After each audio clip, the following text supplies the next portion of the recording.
It's a great pleasure to be back to Brasilia, and I wish to thank the organizers and all those who helped them. When we move from the abstract realm of mathematics to the concrete realm, the place where we are most likely to encounter true contradictions is arguably time and change. And I think you all agree that the idea that things change and that time passes is deeply rooted in our emotional lives and cognitive lives and even existential lives. And yet when we try to understand in clear conceptual details what these notions amount to, contradictions keep cropping up. And in fact, this has been so since the dawn of Western thought, when in ancient Greece, the philosophers tried to understand what change and motion and passage entailed. They realized that it was very hard to get rid of contradictions, and this led to the surprising circumstance that two radical schools emerged. On the one side, the school associated with the Eleatic school, Parmenides and Zeno, who denied the reality of change and passage. And on the other hand, the school associated with Heraclitus, who actually accepted that perhaps reality might be contradictory after all. And now, I think, I won't argue for this here, but I think that if you deny the reality of passage, you must admit that we are deluded about it. And this is an inconsistent view, I think. So, this would mean that reality is either inconsistent or inconsistent. The only view remaining is the absurd view that we are not only deluded about the nature of reality, but also about the nature of our own perception of reality. So, Graham Priest has been the one who has done the most in contemporary times to make a case for the existence of true contradictions. And understandably, all of us, I think, would do better if we could find a way to, a middle way that avoids contradiction and also avoids the absurd view that we are deluded about our own perception of time and change. And indeed, in the 20th century, what is now the received view, the Russellian view, has been trying to do so. I will briefly present the Russellian account of change that I call the arithetization of time, since it heavily relies on the arithetization of calculus by mathematicians in the late 19th century. And I will then present Priest's criticism of Russell's account, with which I totally agree. And you see, the argument in most of my discussion here comes from a book that Priest published in 1987 called In Contradiction. And the general structure as far as time and change is concerned in Priest's arguments has been abducted, in the sense that since the only or the best theory that we have that avoids both contradictions and the denial of change can be proved to be wrong or unsatisfactory, well then we must at least countenance the possibility that contradictions are real. I will then present his own view of motion and change, which is the part that I wish to criticize. And I will then conclude with where I wish to locate the problem. I will argue that if Priest's view of change is correct, then also the orthodox view is correct. But since I don't think that the orthodox view is correct, I agree with Priest on that, well then I think that they either both fail or succeed. Okay, so brief introduction to the Russellian view. one is frozen apart. Should I point it that way? Okay. So this is it going to be possible to squeeze it a bit more so that we can see everything? Because it's not really important, but excellent. Okay, so you probably all know this argument from Zeno, the Arrow argument, and this is how Priest reconstructs it. So consider a point object in uniform motion from x to y, and let's say the tip of an arrow, and consider an instant of its motion, t0, rho. Okay. At t0, the arrow advances not on its journey to y, and if it did make some headway, then it would take time. And therefore, it would not be an instant, the t0 time. But a temporal interval is made up of such points. And it would therefore seem that since no progress is made in any basic part of the interval, then no progress can be made on the whole. Right? This is a familiar arrow argument. Now, the standard understanding, this is what we learn in physics classes and in philosophy, it's kind of a philosophical gossip, is that calculus finally solved this problem. And the idea is quite familiar, is this. Of course, each instant is durationless, but nonetheless, the object may have an instantaneous velocity that it's familiar to describe that as the derivative of the kinematic function. And when it was first discovered by Leibniz and Newton, the idea was that these little things here were actually magnitudes of a very strange kind. They were smaller than any other magnitudes, and yet they were not zero. And this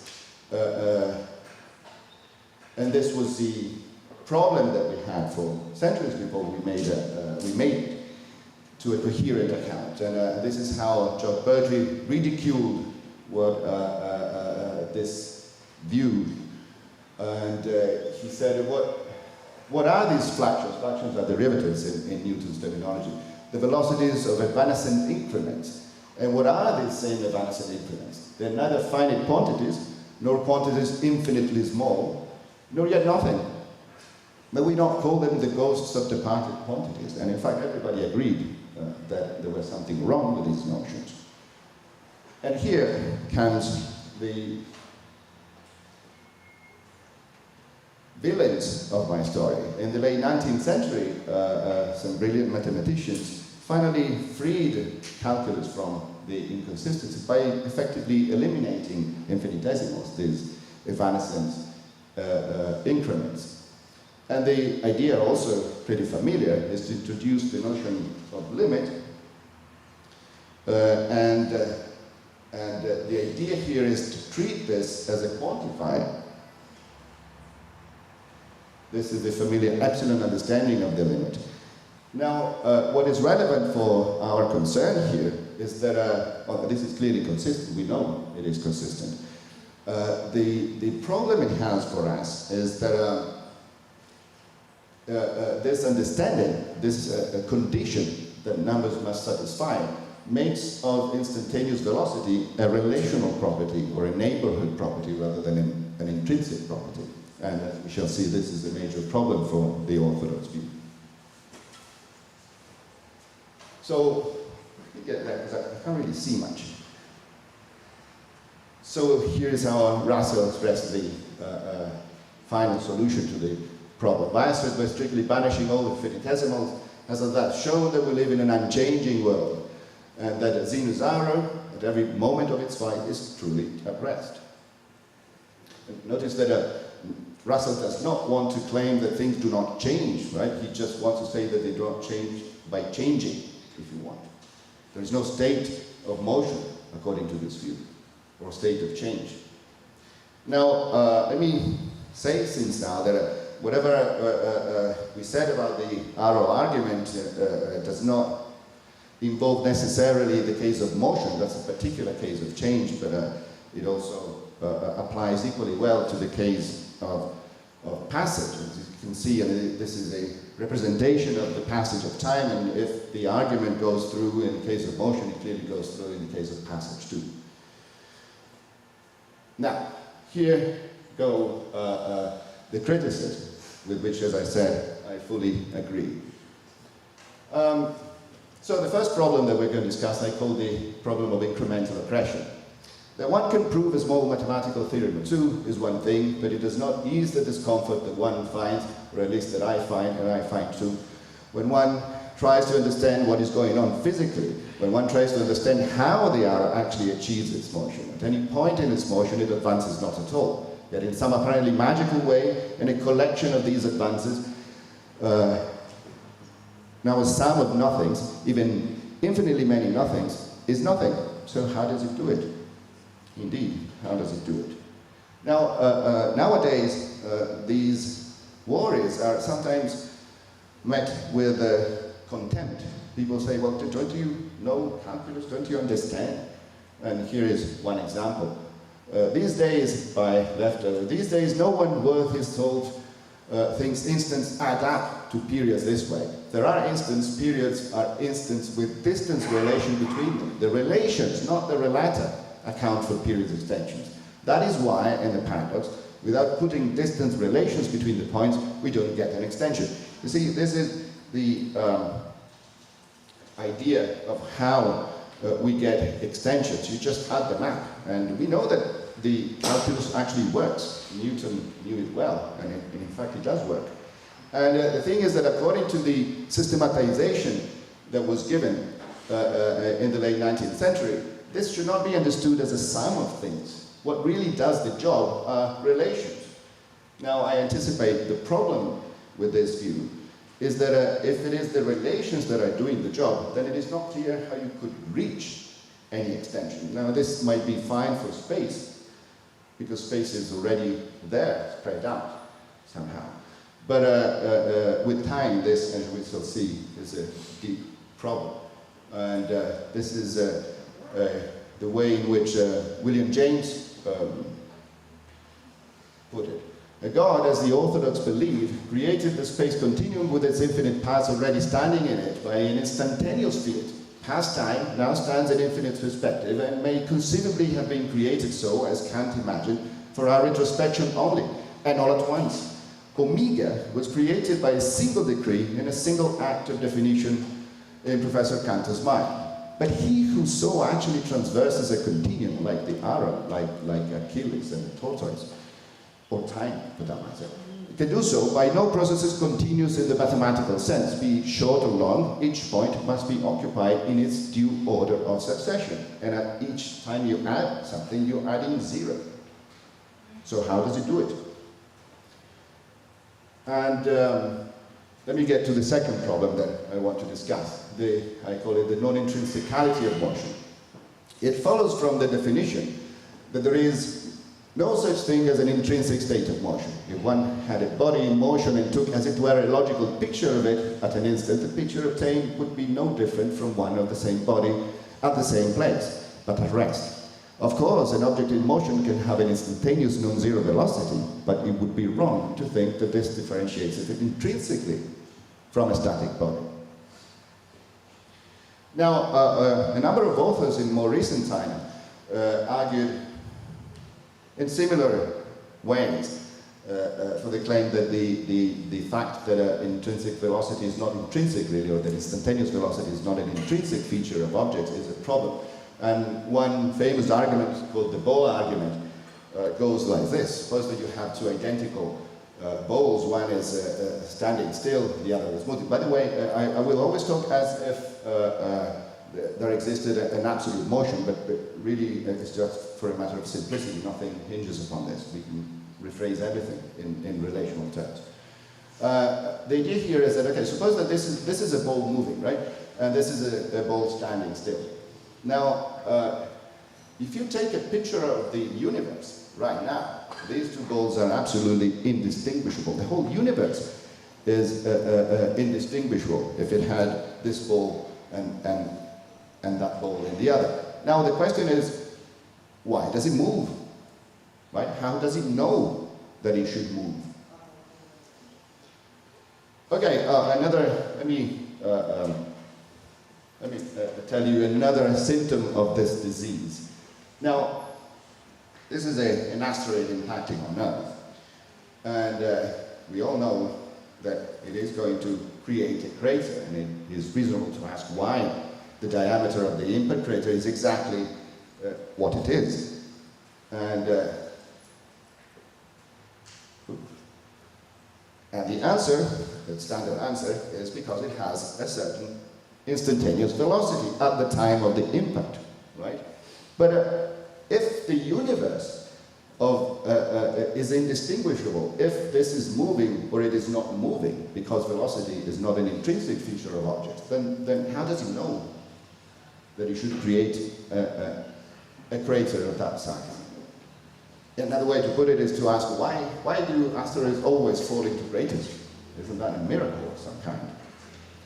Let me get to the third problem. Last one is the direction of time. What accounts for the anisotropy of time? This again has been a thorny problem, particularly for those who have denied the reality of the flow of time. They've had to locate the anisotropy of time, not in time itself, but in processes in time, a tall order, since apparently the causal laws are time symmetric. Now, I certainly agree that this is a tall order, but I think that there is a deeper problem with this idea, and we shall discuss this last. Okay, now to Priest's own account of motion. He calls it the Hegelian account of motion because it is inspired by the work of Hegel. Tech, yes. Okay, so preliminaries. Consider a body in motion, say a point particle. At a certain instant of time, t, it occupies a certain point of space, x, and since it is there, it is not anywhere else. But now consider a time very, very close to t prime. Let us suppose that over such a small interval of time as that between t and t prime, it is impossible to locate a body. Thus, the body is equally at the place it occupies at t prime, x prime. Hence, at this instant, the body is both at x and at x prime, and equally not at either. Now, I've emphasized this since, because eventually I anticipate, I want to criticize the view on the ground that the position, the inconsistent locations that the object has at the same time are independent from one another. And the fact that it is not at x is a consequence of the fact that it is also somewhere else. And the other thing that I want to point out is that the idea that it is impossible to locate the object should not be understood in the epistemic sense. We are talking about some kind of ontological impossibility. It is reality itself that does not fix the location of the object. Okay, so this is the spread hypothesis. A body cannot be localized to a point it is occupying at an instant of time, but only to those points it occupies in a small neighborhood of that time. A neighborhood that Priest calls a spread. Okay, so this is how the Russellian view looks like. So that the motion of a body be represented by the familiar equation there, then the evaluation which corresponds to the motion according to the Russellian account is given by these two conditions. Now, this condition tells us where the body is, and this condition tells us where the body is not. And you see, in a classical understanding, you wouldn't need this because of the very fact that the body is localized at a certain point R already entails that it is not localized elsewhere. But since we want to compare this with a view according to which contradictions might be true, we need that too. Oops. Yes. Okay, and notice since now that in the case of the passage of time itself, the function that we have here is simply identity. Okay, so the same view applies to the passage of time. The idea that there is a spread applies to bodies in motion, and also to the present time, which would be spread somewhat. And okay, so this is how the account is supposed to solve the first problem that we have encountered. The Hegelian account of motion may be taken to locate the fault in the arrow argument, but at a point different from that upon which Russel lies. For according to Zeno's argument, at a particular point in time, the object occupies only a single point in space, whence it follows that it advances not on its journey during that instant, i.e. that the measure of the set of points occupied at that instant is zero.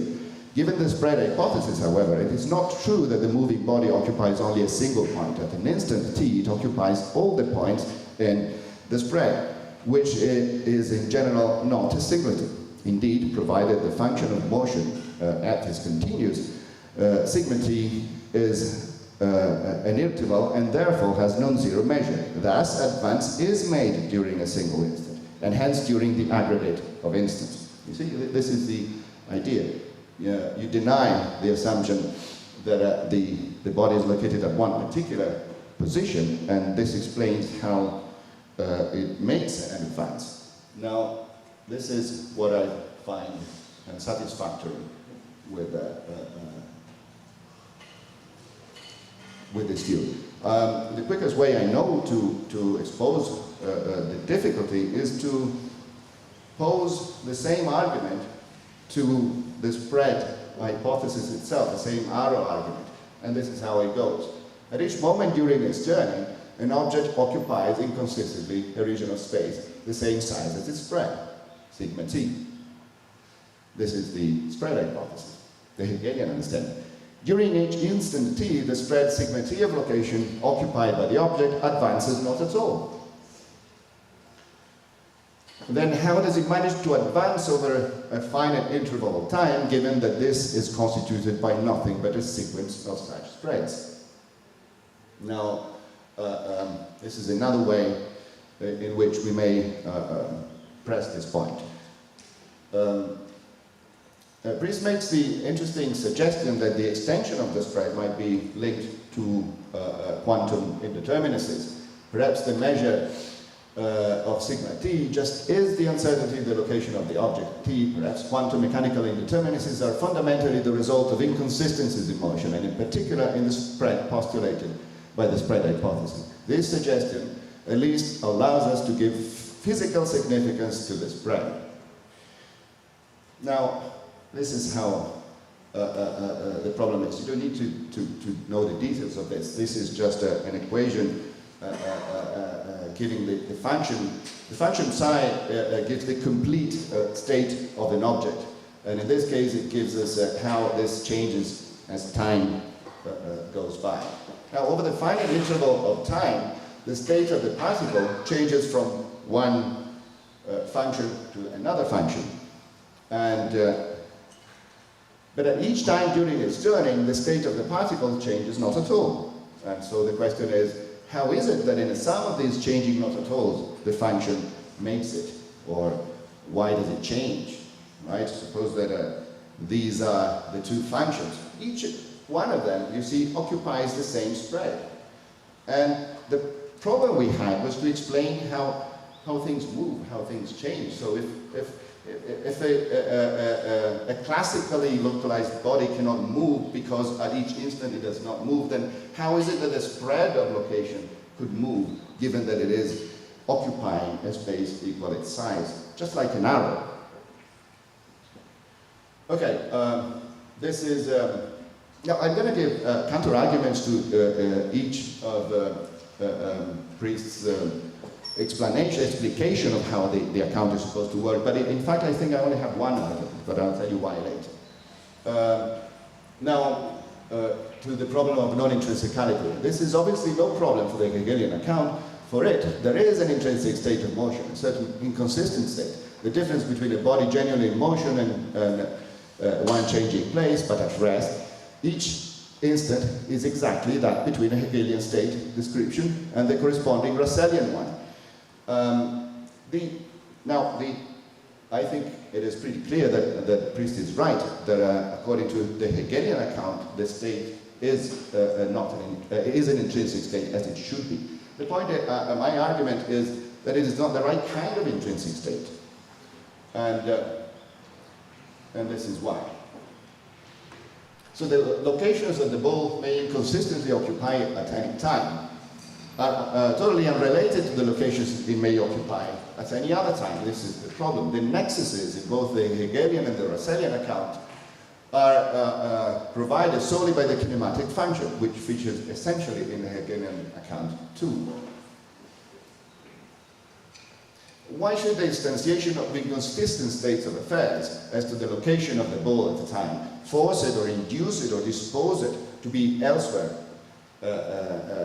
Sometimes people speak of the ecstatic nature of time. I think Hegel says that time is unruhe, wants to move somehow. There is something that forces it to move. And this is what we want. This is what we want from the state of motion. We must explain why things change. And now I don't see how contradictions in themselves should make things in motion. I understand why we should want contradictions, because indeed it is hard to understand how motion could not be contradictory. But I don't think that contradictions explain at all why things move. Why should contradictory states of affairs be more dynamic than non-contradictory states of affairs? And now you might think that this dynamical vis of contradiction is that reality wants to avoid contradiction, but this cannot be the explanation, you see, because the only way to avoid contradictions in motion would be to stop, like Aristotle thought that objects should do. And we know that this is not what happens. Contradictions are constantly renewed as things move, if Priest is right.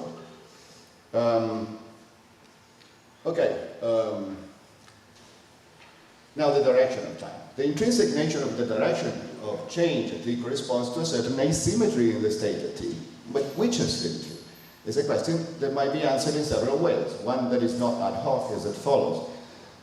Theta t, the spread of the present time, will not necessarily be distributed symmetrically about t. In fact, there are reasons to suppose that t is the leading edge of sigma t, so that the interval is skewed all to the past at t, at least normally. And I won't discuss the reason Priest has rather convincing for thinking that the spread should be asymmetric, but I want to concentrate on a problem that I see with it, that I don't think that any asymmetry will do, and this kind of asymmetry in particular will not do. And this I will dedicate the last section of the talk to explain why I think it is. What accounts for the anisotropy of time? This again has been a thorny problem, particularly for those who have denied the reality of the flow of time. They've had to locate the anisotropy of time not in time, but in processes in time, a tall order, remember. And again, the solution to the problem of the present approach is obvious. Since the identity function is monotonically increasing, Vt is always the upper bound of the spread of Q at t. Thus, the direction of the flow of time is perpetually from past to future, which seems just about right. I want to take issue with this idea. I think that it is, strictly speaking, false that the identity function is monotonically increasing if we understand increasing in the relevant sense. So here goes the last section of my talk.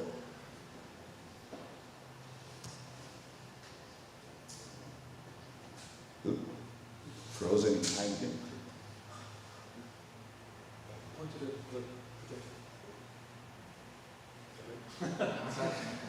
Okay, so I want to analyze the kind of direction that asymmetries or asymmetric relations can provide us with. And to do so, I would start by explaining the difference between a mere betweenness order and senses of relations. So the points on a line have an intrinsic order.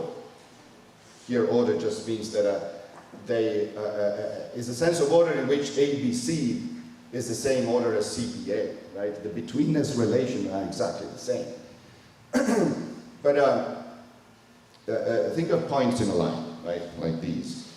They have a certain order, a between relation. It doesn't matter which way you go, but B will always be in between. But there is no sense, right? It doesn't make any sense to ask whether the line is going that way or this way.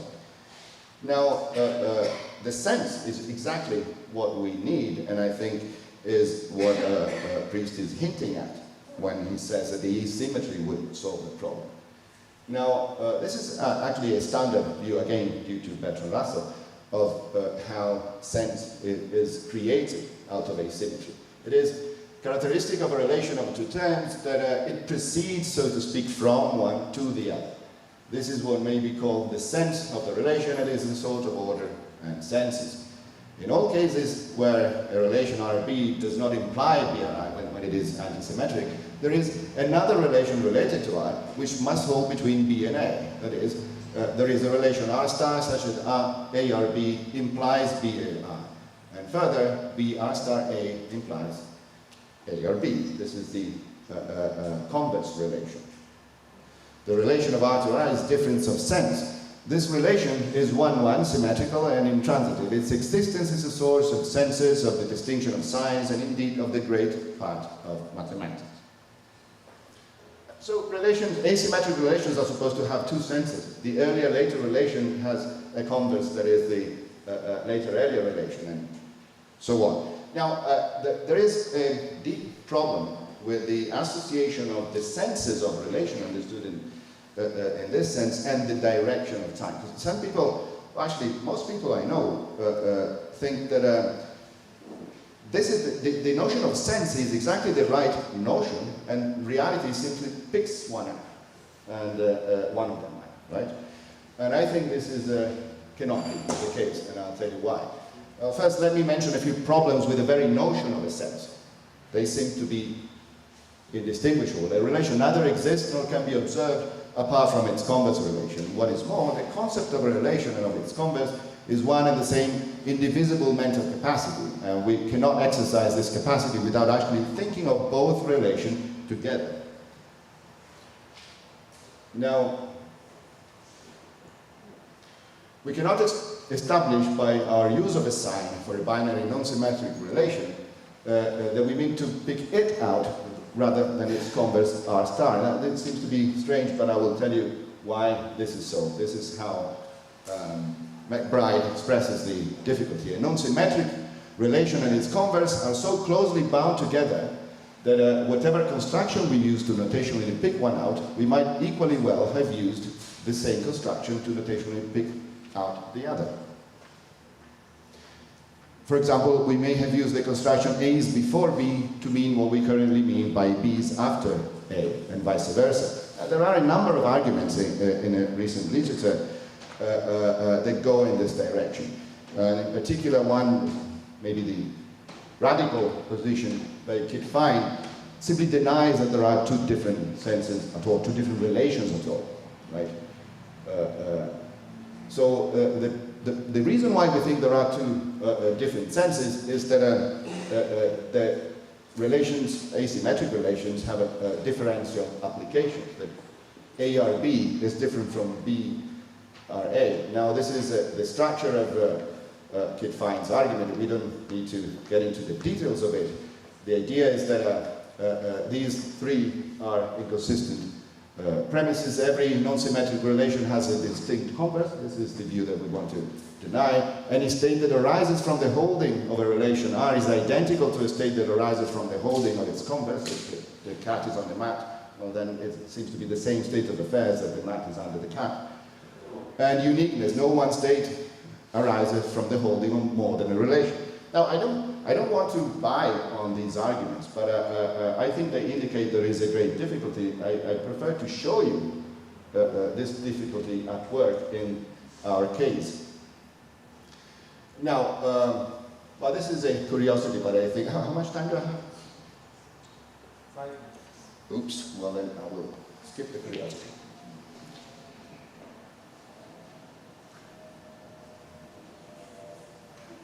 Now, let me skip this too.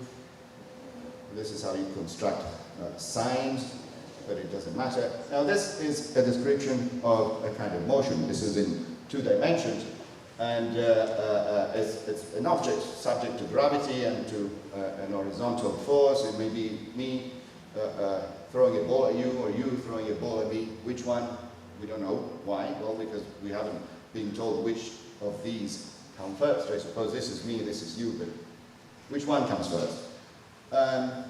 Now, so there is an ambiguity in this picture.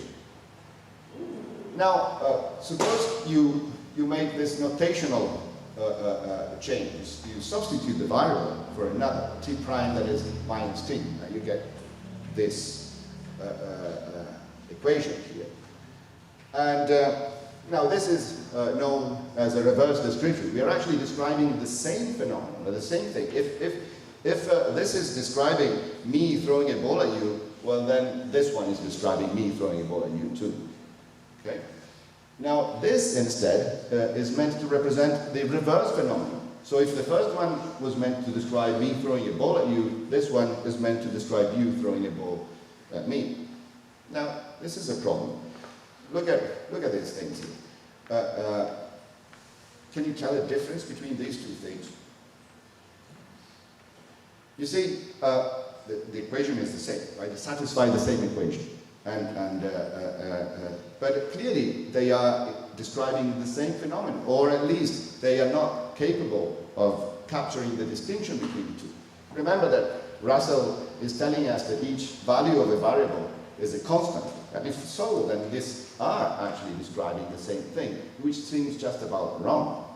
There's something wrong, right? There is an ambiguity there. I think this is the ambiguity in the notion of sense at work. So this is the problem that we have. Now, what I make of it, this applies to a number of issues. Sometimes we are told that entropy, or the increase of entropy, is the solution to time. No, it isn't. I mean, there is no clear sense in which entropy is increasing rather than decreasing. We know that in one direction it does increase, in the other it decreases. But in itself, a simple asymmetry is not going to give us the right kind of notion. Are real numbers increasing or decreasing? They're neither. It doesn't really make sense to ask whether they are increasing. They're not going anywhere. And although they are asymmetric, I mean, there are structural distinctions between negative numbers and positive numbers, so the real line is asymmetric. But you see, asymmetry, once again, is not going to give us what we want. And now to the point. This is how Priest wants to solve the problem of the direction of time, by giving us an asymmetry of that kind. Since the identity function is monotonically increasing, Vt is always the upper bound of the spread of pure t. Thus, the direction of the flow of time is perpetually from past to future. But it isn't. The identity function isn't increasing or decreasing in any sense. It is only increasing if we assume that we are going in this direction here. What we mean when we say that the identity function is increasing is that if this is the direction of increasing numbers, well then these guys here are going to increase too, okay? But this is not enough to give us a direction, or at least not to give us a direction in the relevant sense. Heraclitus once said that the way up is the way down. I have no idea what he meant, but I thought it was a good mantra to have. This is a pyramid, it is asymmetric, but if you ask, is it going up or down? Well, the question doesn't seem to make much sense. And so here are my conclusions. So I have argued that the Hegelian account of change in Patchett has the very same difficulties that it was devised to solve. So the abductive force of the argument is diminished. These were the problem of the incremental accretion, the problem of non-intrinsicality, and the problem of direction. This doesn't show that contradictory states of affairs are not true of reality. In fact, I think that there are reasons to think that they are. The only alternative is just to deny that the reality of passage, and this is nearly contradictory, I think, because it is denying that we perceive things as changing and passive. So I think that Priest could well be right about the fact that time and change involve contradictions, but the particular account that he gave, I think, suffers from the same problems. And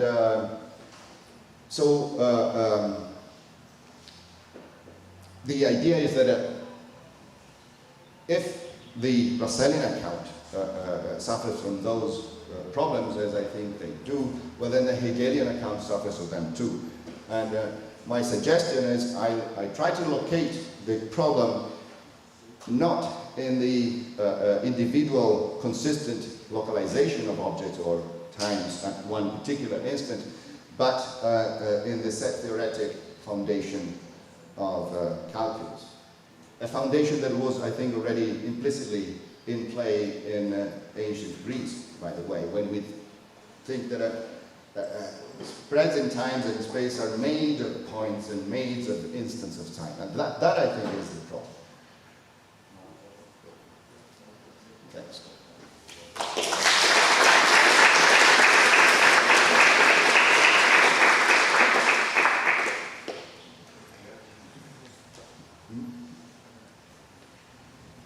We have some time for questions.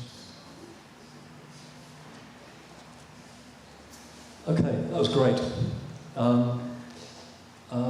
3 objections, very clear, very interesting objections. I don't want to take up the whole discussion period, so let me just address one of them and we can talk about the others in the tea room, okay? So I think there's interesting things to be said about all of the points. Let me just talk about the first one. So, I objected to the Russelian account in the sense that when the arrow point is moving, it doesn't get anywhere in an instant, okay? And you had a kind of Tuchel-Quay, which said that for me, you know, it occupies and doesn't occupy the points in a spread. And that is what it is, that doesn't change. Okay, now I take that point, you're dead right. There is something very strange about accounts of dynamics which are themselves non-dynamic. We talked about this briefly yesterday, and I see that, okay? What I'm giving is just as much an account of change that's non-dynamic as Russell. So, no, I take that point too. And it may well be there are better accounts. I mean, that's what I could think of then. However, I'm quite open to the fact that there may be better ways of implementing this idea. So, okay. So all of that is common ground.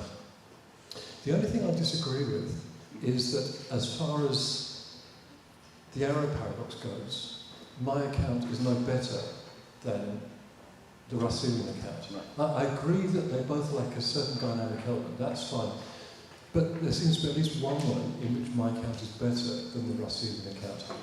Namely, in the Russelian account, you have to explain how progress over an interval is made up of 0 progress over each instant. Okay? Now, I think that's at least one thing that my account addresses. Because, okay, the point occupies exactly the spread that it does at any instant, that's true. But that has a non-zero measure, because it's an interval.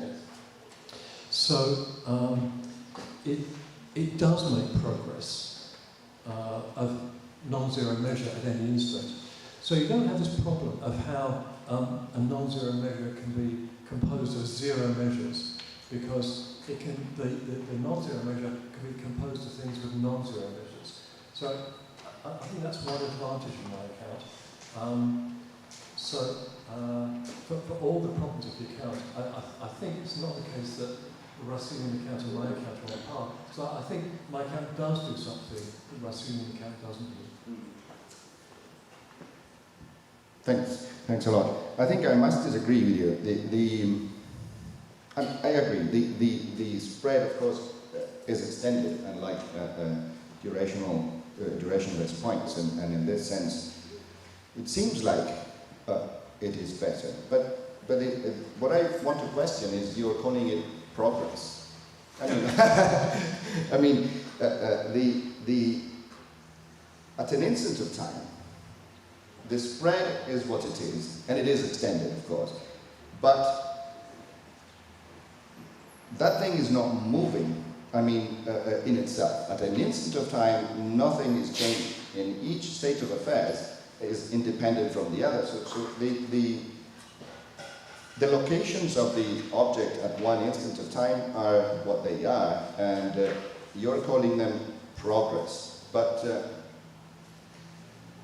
why should we think that it is a progress? I mean, what makes you call it a progress rather than just an extension? So an arrow, for example, is not extensionless. It has an extension, but you wouldn't be tempted to call the extension of the arrow progress. You wouldn't want to object to Zeno that, well, but look, the arrow has some extension, so why are you wondering? No, but that's not the problem, because the instant t is durationless in the Russellian account and in your account too.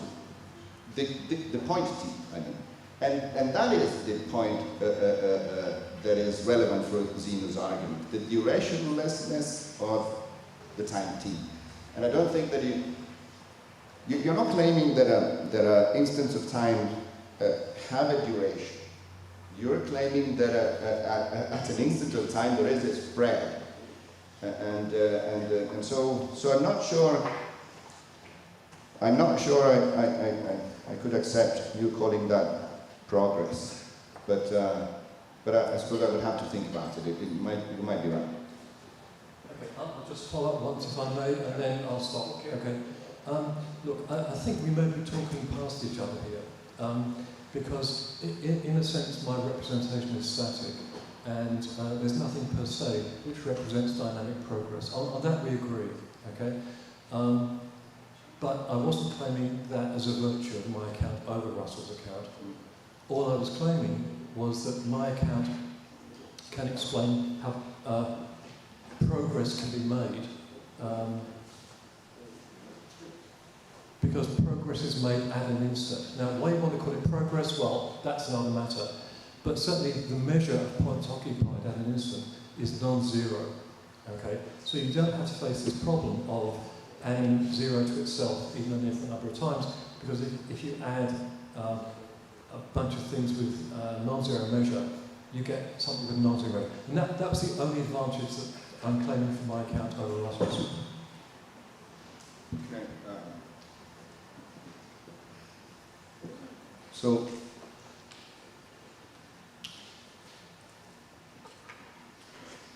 suppose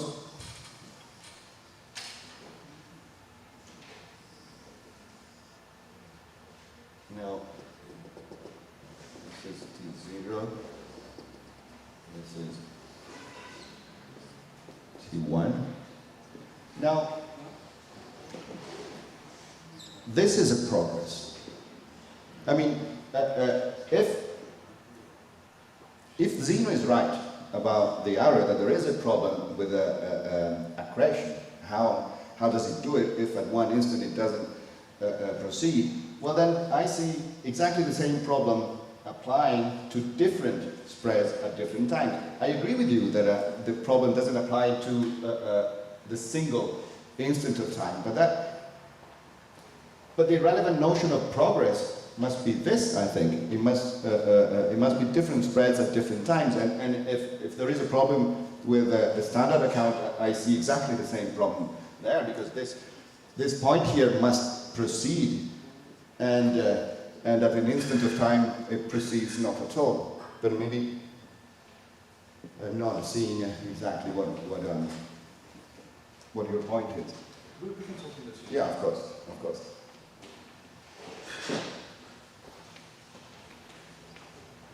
So I feel I have to say some words in defense of Hegel, which is very, very rare in my life. But I'm going to do it. I completely agree with you that very often people think that from the very fact that we welcome contradiction, we have an understanding of becoming. It's not true. What is more or less clear is that when we think becoming, we feel that we are compelled to admit something of contradiction, but it's not the same. So I completely agree with your point about that. But then I think what Hegel meant is that we already have dynamic in the operation of negation. That what he calls negativity, what the Hegelian people in the whole world call negativity means exactly that. So they think that not P is not a static counterpart of P. Not P is something which ontologically arises of P by something which is a kind of doing. P does itself not P for Hegelian. And so that you can, I completely agree with you that this is nothing but a philosophical presupposition. Okay with that. But he offers an ontology at the basis of which we have an operation which already is doing. So we have from the very beginning sense of time. We have from the very beginning dynamic. And from the Hegelian point of view, all our static views are abstractions, because the core of every reality is that self-operation of negation as a kind of doing. So I don't know if everyone has to be Hegelian. I don't know if this way of thinking makes sense, but that's what Hegel thought. Thanks a lot. Well, I don't know much about Hegel, but I think that if you were right, this would spoil Graham's good point, which is to distinguish stasis from motion. I mean, if any negation has this kind of a motion within it, well then what distinguishes me now from me moving? And I think that the very good thing about, this is a point that Graham has against Russel, that you can actually tell exactly what it is, the difference between me standing still and me moving. And it is that now I'm realizing contradiction, and now not. But the negation is there anyway, because I am not there right now. So if the mere fact of not being there constituted some kind of motion, then you lose this capacity to distinguish static realities, mathematics, or You're not Hegelian. Hmm? You're not. No, probably not. Probably not. I don't know. I should probably be.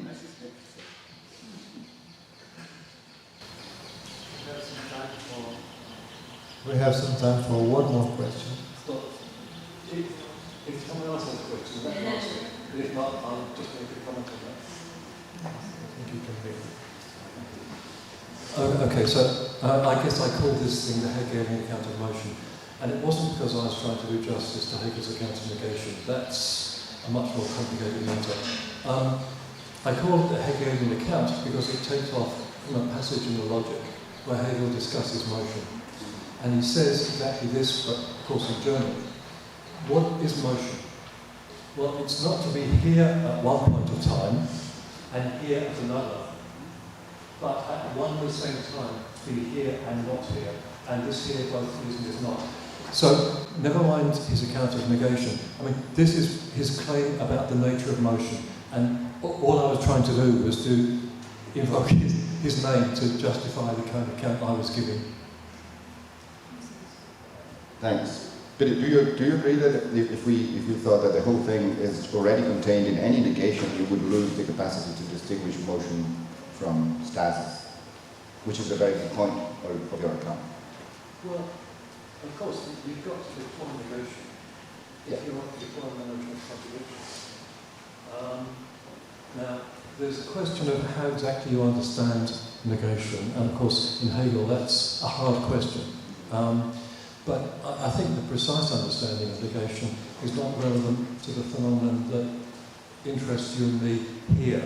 It's interesting elsewhere. But I agree with you that, I mean, one of the virtues of my account, maybe not a big one, but there is an intrinsic difference in the state of motion, which you can't have on a Russelian account. It's inconsistency, that deploys negation, whatever you want to mean by negation. Thanks.